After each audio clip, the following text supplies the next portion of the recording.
You're listening to The Social Workers on WCDB Albany.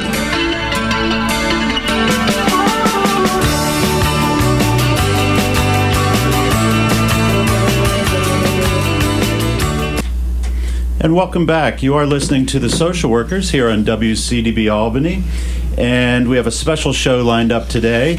I'm your host, Eric Hardiman, and I'm here with my co-host, Alyssa Lotmore. Hi.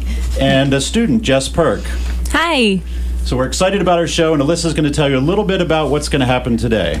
So for our new listeners, just a little background about our show. We're a college radio show housed at WCDB, the student-run radio station at the University of Albany in New York.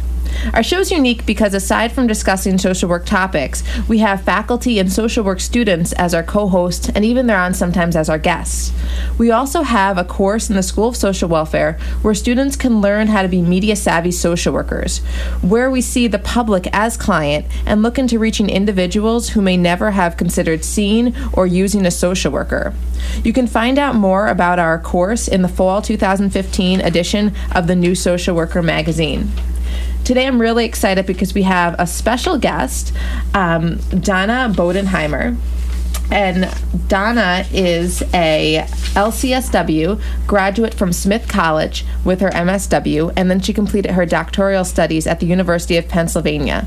She's the author of Real Clinical Social Work, where Find Your Voice and Find Your Way, where she shares her practice wisdom on topics such as thinking clinically, considering practice settings, coping with money issues, and much more. Her book addresses the importance of supervision. Welcome, Donna. Hi, how are you? Good. Great, we can hear you. That's always the first step of a good interview. Is Good. That we I'm have glad that's working. We have a good connection. So we're really excited to have you here. I want to make sure we're pronouncing your name right. Is it Danna? Yeah, it's like Anna with a D. Danna. Anna with a D. That helps. Okay, Danna. Yes, Welcome to our show. Thank you so much for having me. One of the things, just to give you a quick overview, Alyssa gave you a quick overview of the show, but one of the things is that our listenership tends to vary quite a bit. So we have some listeners who are students, some listeners who are practicing social workers in the area and also around the country and around the world. And then we also have a number of listeners who maybe are not in the social work profession, but interested in community issues. So we have a wide-ranging audience. Okay. And so maybe as we ask you some questions and hear about your book and your experiences, sort of keep that in mind so you think about the different audiences. Sounds good to me. And we're really excited especially to have an MSW student, Jess Perk, with us here, who has helped formulate some of the questions and helped generate some interest in this show. Yeah, thanks for having me. Sure. So I was really excited when I saw this book because it brought me back to my first few years postgraduate when I was employed as a school social worker. I had my license, but I didn't have access to a clinical supervisor because I was the only social worker in the building. So this book would have been a great resource for me, and I assume it's a great resource for many recent graduates. So I want to just ask and start off with my first question as what was your inspiration for writing this book? Well, I had been teaching for probably 4 or 5 years when I started the book, and I had also been working on running a supervision group of recent graduates, and I realized that there was a tremendous amount of thematic material coming up in both supervision and with my students about what it was going to really be like to be in the field, and they were sort of experiencing this disconnect between what they were learning in the classroom and how they actually needed to practice. And my hope was to try to bridge the gap by sort of creating this object that would sort of help fill in the blanks of how to get from here to there. And you cover so many topics. I mean, there was thinking about theory, self-psychology, money, what if I love my clients? So how did you choose some of these topics in the book? What was what caused you to pick these? Okay, so the love issue is sort of my pet issue, and that is what I wrote my master's thesis and my dissertation on, and I've been published on before. So it's something that I just think is really important to talk about. And part of what I noticed is the biggest source of shame for students and new social workers, which is that they end up feeling really strongly about their clients and feel like that's not allowed. and that shouldn't happen. So part of it was wanting to bring that out of hiding. The piece about money is that our work every day is infused with anxiety about money, and I feel like part of what I saw, like rising graduates and new graduates feeling was like, oh, well, I really want to get in touch with what my theoretical orientation is, but I need to get paid, but I want to figure out what I think, but I need to get paid. And it was just sort of this constant dance between financial anxiety and intellectual anxiety, and I figure, why not talk about both in the same place? Yeah, and it's interesting in social work. I think one of the, maybe a myth, but one of the prevailing beliefs among many students is that in order to become a social worker, you need to sort of give a vow of poverty, so to speak, and that this is a profession that won't lead to great financial riches. And I'm curious if you had some thoughts on that. I mean, I can say that. Well, two things. One, I worry about money every day. I don't know anybody, no matter how much they make, that doesn't worry about money. So I just want to put that out there. And I don't think that worrying about money means that you don't have to make enough. I think financial anxiety is sort of a life theme that is part of our work to grapple with in our own minds and in our clients' lives. So a part of why I wanted to put it out there was just because everybody worries about money. So that's just normal. That said, I think that there are ways to be in this field where you can make money. I don't know if you're ever going to be rich. You're not going to be like a hedge fund leader or whatever you call people who do hedge funds. I don't know. What do they call, like, masters of everything? But I don't think you need to be living in poverty either. And I think that there are ways, if you value yourself, that you can find an adequate income, and it certainly does not need to be a vow of poverty. And I think that stereotype, like you have a bleeding heart or you don't care about how much money you make, is really destructive to us as a field, because having that be part of our identity really compromises our self-worth, which we desperately need in order to do this work. Yeah. So another, going off of the money issue, another thing that students, sometimes I work with undergrad social work students, and one of the things that I talk about, or they mention to me, is the importance of supervision. Sometimes even when I was a BSW student, I didn't really understand the importance of supervision. I knew it was something that we had to do. It was, it was part of the social work or internship or our field practicum, but I didn't really understand the importance of it and appreciate the value of it. So can you speak, your book is really about supervision. Can you speak a little bit about the importance of supervision to social work students and why it's so valuable? Well, I'm so glad you asked that, because I was thinking about that on the way in this morning. And I was thinking that there's something really amazing about our field, which is that you really can't get to the higher level of licensure without supervision. So there is this inherent belief in the field that supervision is what elevates you to get to the next level of licensure, and therefore the next financial earning level as well.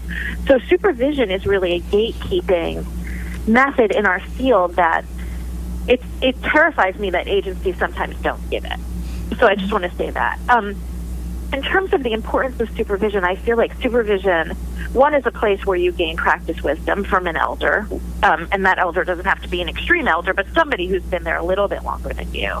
But also a place where you get to speak your whole truth about what's happening for you clinically, and a place where you can sort of reflect on what's happening with your client by saying it out loud and having somebody else hear it. You can say, for example, I had a supervisee say to me yesterday, I just feel like all this client does is push me away and pull me back. And I'm so tired of being rejected by it. So when you're tired of being rejected by something, it's really hard to construct some sort of conceptualization around that. And I can very easily say to her, because I'm outside of it, yes, that's her attachment style. She has an anxious avoidant attachment style. You're experiencing it. And because I'm not experiencing the emotions in the room, I can reflect back to her exactly what's happening on a theoretical and conceptual level. She can take that with her and sort of refuel with it and go back in knowing, oh, I'm dealing with a complex attachment style. That's how I have to arm myself and prepare myself.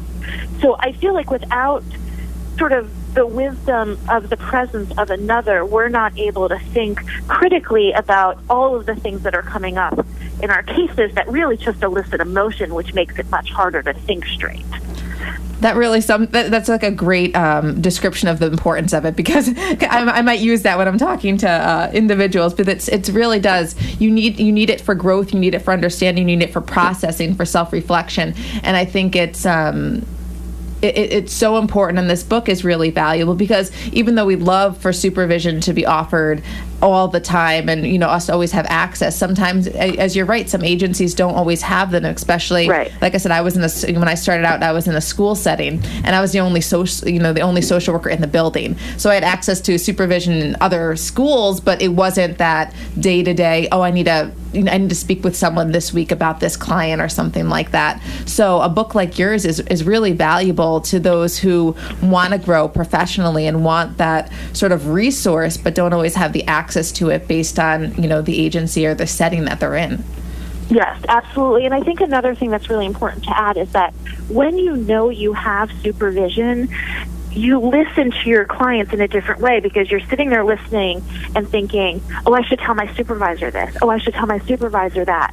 And I wonder what my supervisor would think. And it sort of removes you from the moment in a way that I think is really helpful and keeps you from being impulsive in your intervention. Because you're like, let me just pause for a second. I'm going to bring this elsewhere. I'll come back to it. And part of what makes our work, I think, therapeutic is that we do pause, reflect, and then act. We don't just act. Yeah. And I think reflection makes that, I think supervision makes that possible. It definitely does. And one more thing I just want to add to the supervision that you talk about in your book. You talk about early career supervision versus supervision for more seasoned social workers. And can you just sort of explain the difference or this continuum of supervision and how it changes as you get more experience as a professional? I can tell you that I don't know that I have the exact answer to that. I feel like the longer I'm in the field, the more I need supervision. And it's partly because I need it for me to stay humble. And I need to sort of maintain a not knowing stance clinically. I think that the promise of expertise that we'll gain is a really dangerous one. So that the longer that we are in the field, I think the more we have to be committed to never really becoming an expert, because that's always what our clients are, the experts. So I think that in some ways, having supervision later in your career is preventative in terms of you not becoming grandiose in your sense of what you can do. Early career supervision, I think, is about really refining what theories work for you, how you create intervention, what your countertransference weaknesses and strengths are, and sort of like getting a really clear lay of the land so that later in your career you're like, I know that every time I have a client who's an addict, I start to feel like I can save them. And you already have that level of expertise to bring to your supervisor so that you can go deeper. Okay. Thank you for explaining that. It's very helpful. And we have like I said, we have an MSW student here, Jess Perk, and I want to make sure she gets her questions asked. So I'm going to pass it over to Jess for a sec. I want to ask a question on behalf of another MSW student. Actually, just sort of playing off of what you just said about trying to find what theoretical modalities work for you as a starting social worker. And Rebecca, another MSW student, wants to know. In your book, you had mentioned that social work can seem like a patchwork of theoretical modalities that are hand-me-downs from psychology. And what would you say to a MSW student or a VSW student who thinks that the profession of social work is sort of shifting too much towards psychology and really almost forgetting its community-level foundations? Yeah, I think that's a really great question that I sort of want to ground in some history, which is that to feel like we're just the child of psychology is really an enactment. And what I mean by that is that Freud is really the father of psychology, and his daughter was literally Anna Freud, a social worker. So for us to keep feeling like we're the child of some elder who knew more, I think is playing out a really old family dynamic that we need to shift ourselves for our clients to ever shift their own family dynamics. That said, I think that what social work has that psychology doesn't is that we're radical. And what makes us radical is, one, that we believe that the client is the expert. Two, that there's just so much theory can possibly do without a client really feeling empowered and experiencing a real relationship.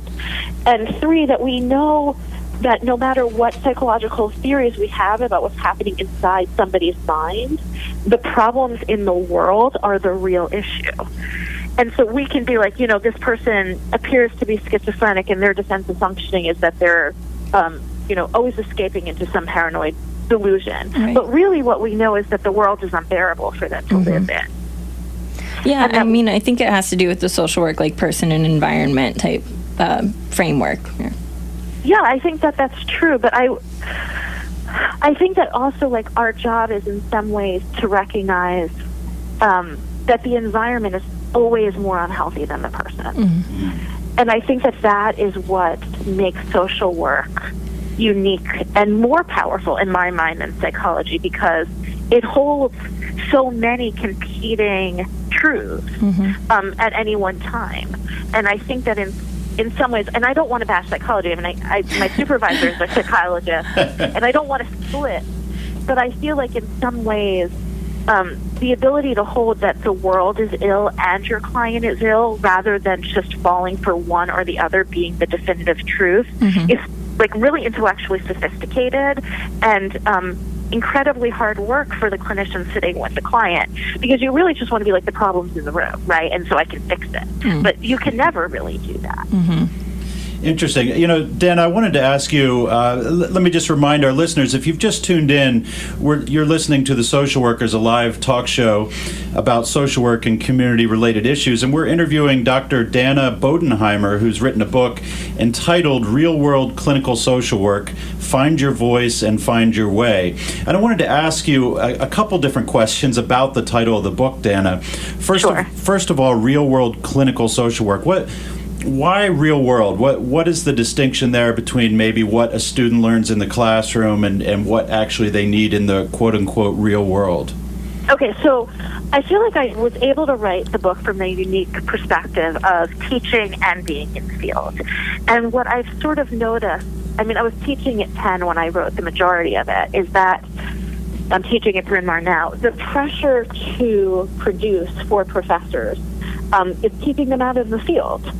And the pressure to produce research dollars and and to publish is keeping them from knowing what it's like, for example, to apply for your first social work job, and to have your supervisor miss 1 out of every 3 meetings, and for you to feel like there's no resources for you to even meet with your client because there's not even a room in the agency setting.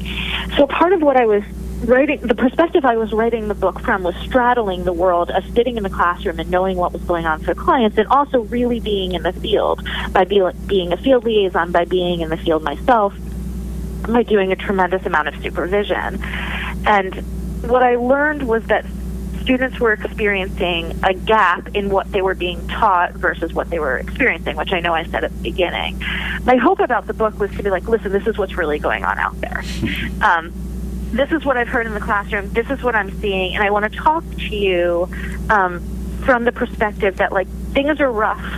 And none of this is easy. And I know that because I've seen that. And I didn't want to speak from the perspective of some sort of like idealization of how things are in the field, which I think that oftentimes students experience in the classroom. Like, they'll read a textbook, and the textbook's like, if you can just empower your client to do this, and they're like, my client doesn't want to be empowered. That's not what it feels like. And the fact is, like, they haven't eaten all day, and they're starving, and they're enraged.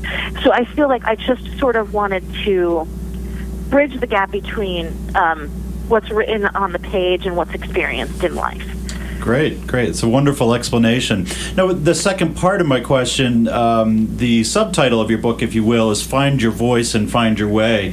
And Alyssa and I are both very, very interested specifically in the phrase find your voice, because that's one of the things that we hope to be doing here with the Social Workers Radio Show, is teaching students and sort of empowering students, if you will, to find their own voice within the social work profession. And part of what we think about with that is learning to use the media as a tool to find one's voice. And so we have, Alyssa has developed a course called Media Savvy Social Work, for example, that talks about how to find a voice and use that voice through the media. So I'm wondering if you have some thoughts about how you conceptualize that, finding your voice and also finding your way.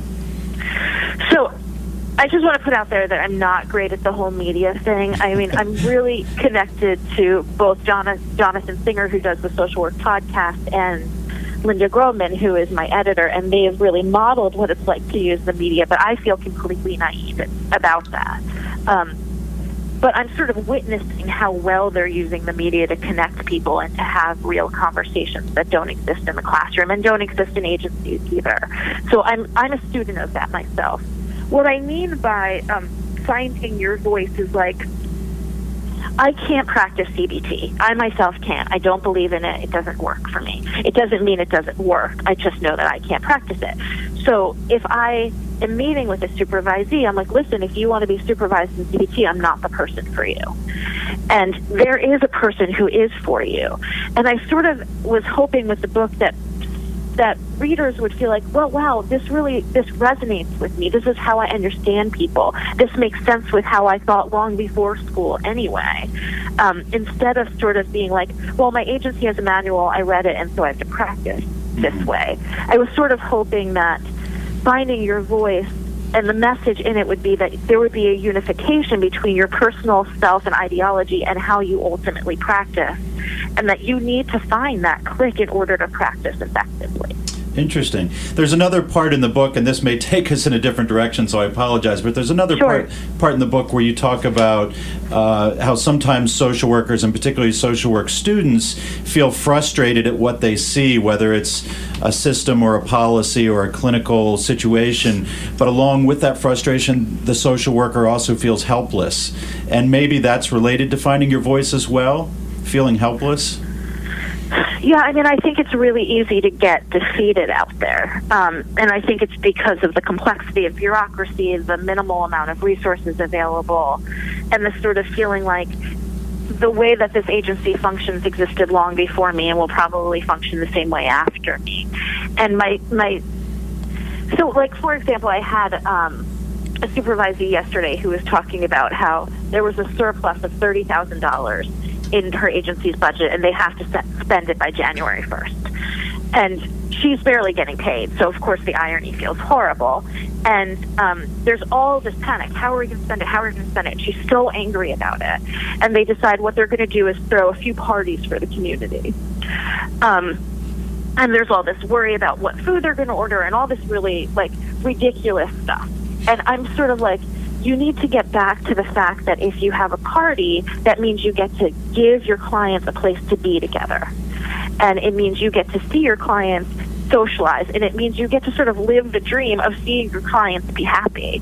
And if you can reconnect with the fact that, like, finding your voice means that you love being with your clients, then all of this agency stuff is totally secondary. The agency is just the vehicle by which you get to be with people you really care about. So part of my wish about people finding their voice is that they can reconnect with what really matters.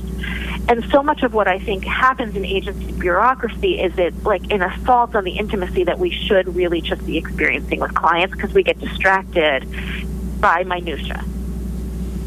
Yeah, I think as a MSW student who's been in field placements and been in the intern position, it's really easy for us to get this sort of helpless or frustrated feeling. And I think that's one of the other really amazing parts about supervision, is that might be an avenue for that student to sort of have their voice, have their say, be able to vocalize what they're thinking if they maybe don't have the opportunity to do that on the larger setting. Right, totally. And I think part of what's so valuable about supervision is that, like, my supervisee is like, so what can I do about all of this? You know, how can I change it? And like, well, let's really look at whether or not you can change your agency. How long has your agency existed? How long have they been like this?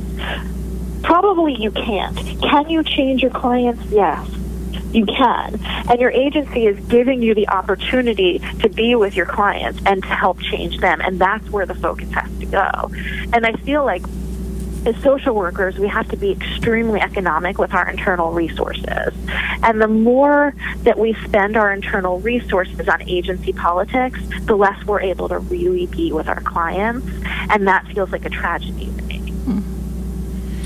So Danna, I'm going to switch directions here again, just quickly. Sure. I want to ask you, maybe a personal question here, but if you could tell us a little bit about your own journey into social work and what got you interested in this profession in the first place. Okay, so I'll just tell you, like, probably the long, short version. I was working at an investment bank where the minimum account balance had to be $400,000. And I was in the marketing department, which meant, like, I was trying to get people to give, their money.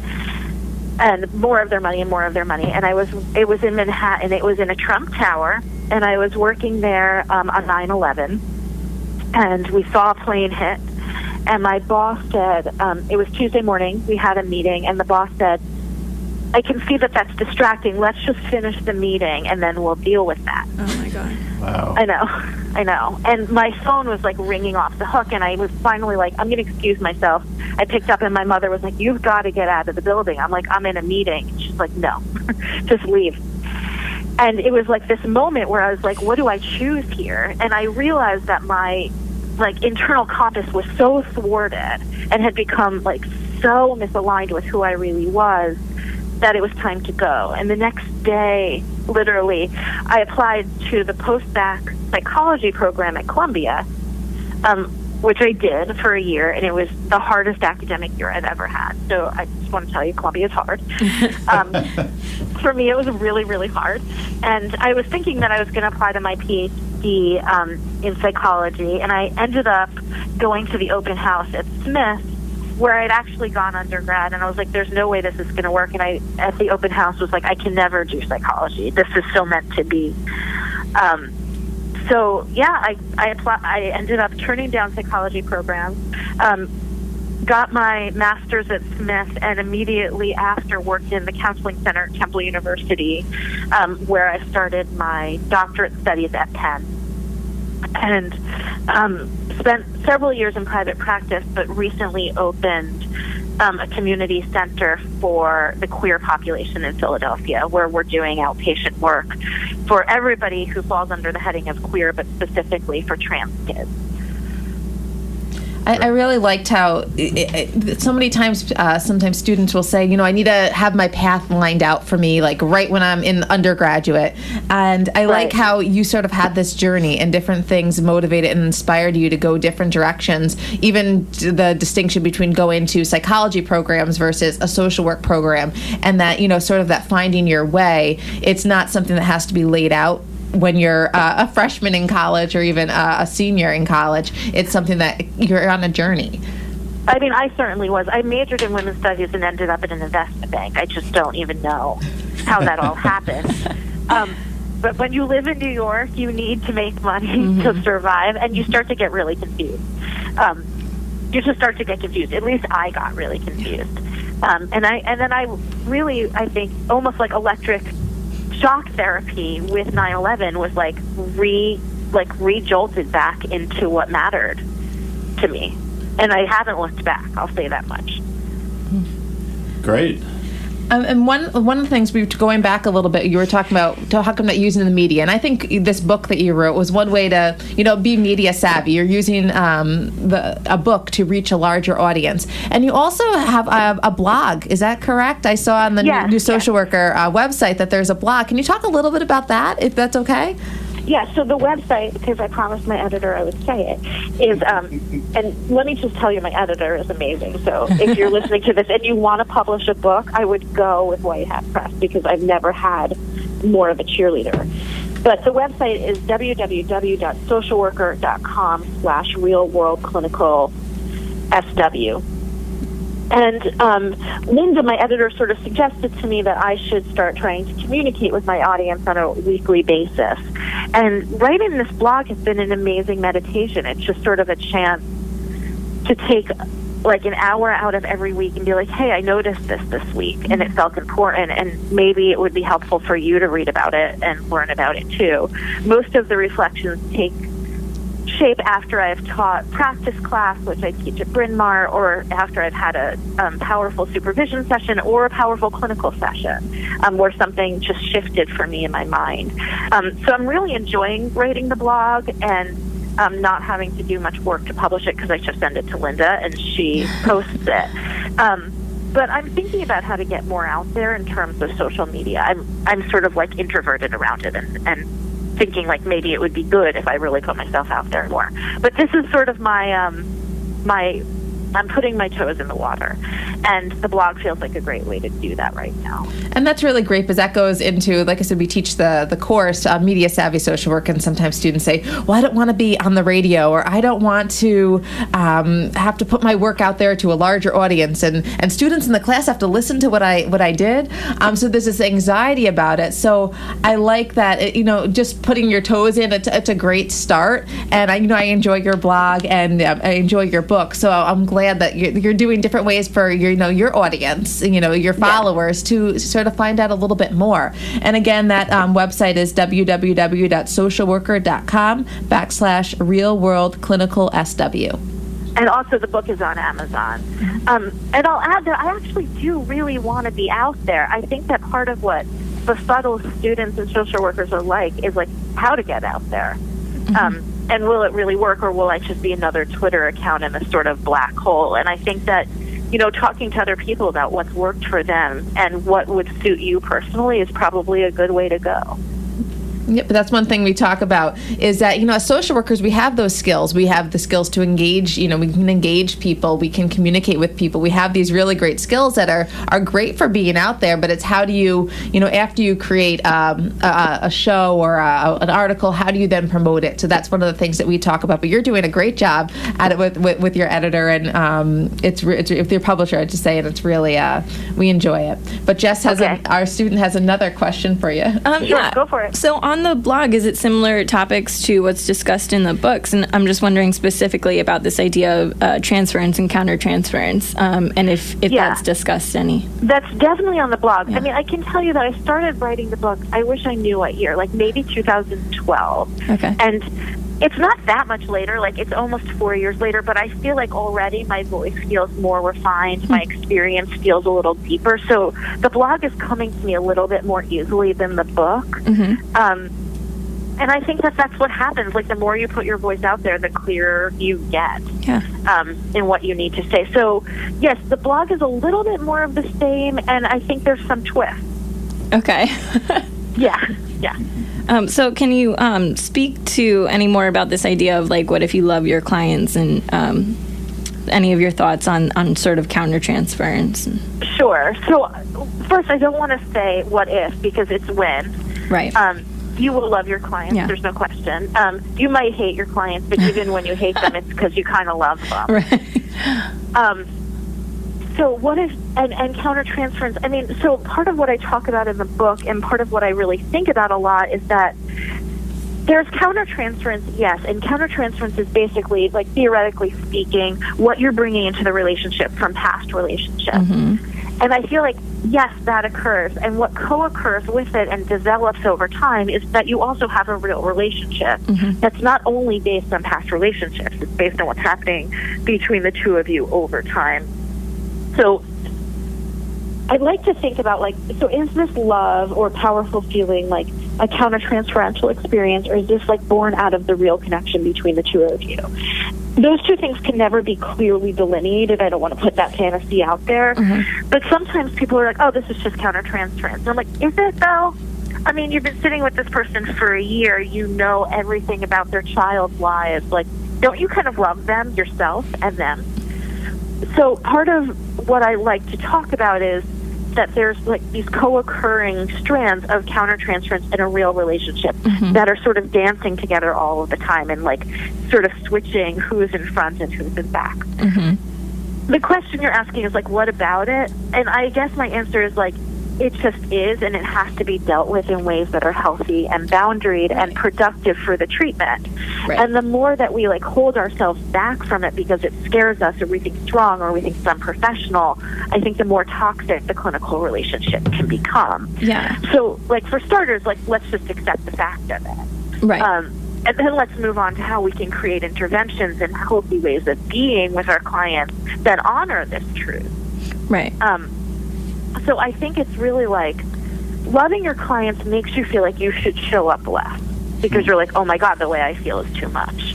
Yeah. And I think that what I'm trying to say is loving your clients means you need to show up more, but in ways that are really healthy and premeditated.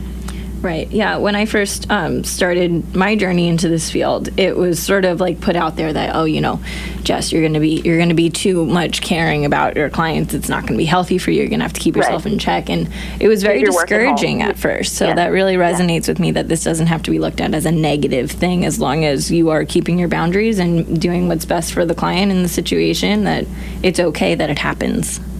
Absolutely. And it does happen. And I think that the feeling that you've been given, like, which is like you can't handle the boundary because, like, whatever you feel too strongly, is exactly the stuff that's going to make you wonderful at this. That's a really good question. Thanks for asking that, Jess. We're wrapping up, but I have one more question for you. What's one word of advice for current social work students who are getting ready to enter the profession? Hard question with the last one. Yeah, so I guess the one word advice I have is one word. Wow. Okay. One sentence, one thought. What's one thing that you'd like to leave with? Try to get your agency to pay for your supervision. Interesting. I mean, I think that's first and foremost. As a faculty member and someone who's taught in social welfare for almost 15 years now, I guess, one of the things I hear repeatedly from students, and these are MSW students, is that they do get supervision, but the supervision is not always what they perceive as quality supervision. So I'm wondering if you could talk just for a minute, too, about sort of how do you, particularly if you're a student or a recent grad, and you're starting to, you know, even if your agency is paying for supervision post-graduation, and that supervision isn't meeting your needs. How does one, again, find their voice and sort of advocating for better quality supervision? I mean, I think it's something that you have to sort of, like, in an unbridled way, always be advocating for. I think it's almost more important than your salary because it's what's going to make your next salary what it is, for starters. But I also think that there needs to be a sort of unabashed drive for really good supervision. Now, that's an idealistic answer, and I want to be really honest about that. Like, that's the kind of answer you'd get in the classroom. If you're getting really poor supervision, I would create peer supervision groups in your community with people you've graduated with, and even see if, like, once a month, somebody who is a local social worker would come facilitate it. I would get creative. But I do not think you should ever be dealing with clinical issues in a vacuum. Yeah, I think that's really interesting. I've been in situations where I've had really amazing supervision that I felt totally, like, life-changing afterwards, and some, you know, maybe not so great hours of supervision. And I think my micro classes, actually really being able to take that to a group of other students with a faculty advising, was really key for me in those times that I didn't feel like I was being as heard as I wanted to be. Right. I mean, I think being a social worker is about being creative and using community. So if you're alone, the answer is always create community. Okay. Well, thank you so much for being on today. Again, our guest was Dr. Danna Bodenheimer. Danna Bodenheimer, author of Real World Clinical Social Work, Find Your Voice and Find Your Way. You can find more out about her book, and it's available on Amazon. You can also go on to the New Social Worker website, which is www.socialworker.com/realworldclinicalSW. This show will be archived. It will be available on our YouTube page. It will also be on our website as well. Thank you again so much for being on. This has been a great episode. Thank you so much for having me. Thanks so much, Danna. Bye-bye. Okay, so we've been listening to an interview with Dr. Danna Bodenheimer, author Dr. Danna Bodenheimer, and we have really enjoyed this conversation and hope you have as well. You've been listening to the Social Workers Live Radio Talk Show. I'm Eric Hardiman, and I'm here with Alyssa Lotmore and Jess Perk. And one last thing, we just want to mention that we want to reference another show that we had on also with the author Dr. Ogden Rogers. He also was published by White Hat Communications, and his show is also archived on our YouTube page, and you can also find out more about his book on the New Social Worker website as well. We'll be back in January or February, probably at the start of the spring semester, with more exciting guests for the spring season. And thanks for listening. You're tuned in to WCDB Albany.